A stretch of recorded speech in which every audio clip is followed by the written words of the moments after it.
Why do Americans pay 50% of their income in taxes when they had a revolution against a 2% tax on tea? Here's the history. The American Revolution was about more than just tea. It was about a growing sense that the British government was becoming tyrannical. The colonists felt increasingly burdened by taxes that they had no say in. The new government would be based on the consent of the governed, and taxes would be one of the main ways that the government would obtain that consent. Most Americans pay around 37% of their income to various levels of government. From the founding of the country until now, the role of government has grown and changed in response to the needs of the people. Taxation has always been a part of that equation.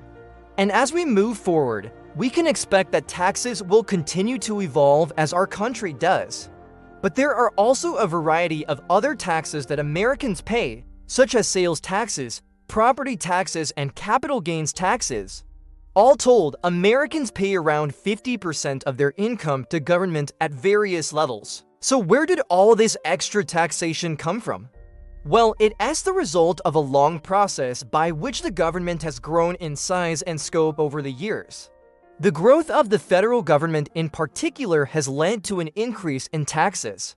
As the government has taken on more responsibilities, such as providing Social Security and Medicare, it has needed more revenue to fund these programs. Additionally, wars and other major events have led to temporary increases in taxes. For example, during World War II, the government raised taxes to help pay for the war effort.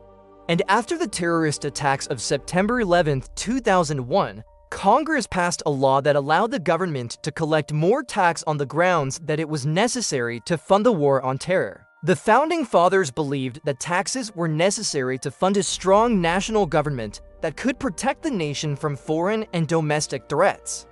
They also believed that taxes were a way to ensure that all citizens had a stake in the government and that everyone would be equally invested in its success. However, they also knew that taxes could be used to oppress the people, and that it was important to keep the government as limited as possible in order to prevent this from happening. So they created a system of checks and balances to ensure that the government did not become too powerful.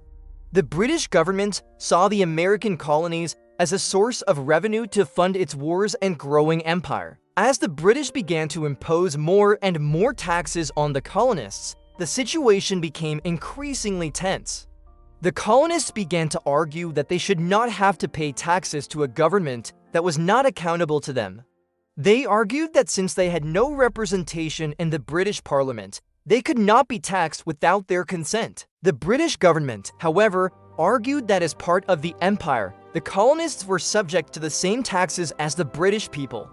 This tension eventually boiled over, and the American Revolution began. After winning the war and establishing the United States, the Founding Fathers set out to create a new kind of government that would protect the rights of the people and ensure that tyranny never again raised its head.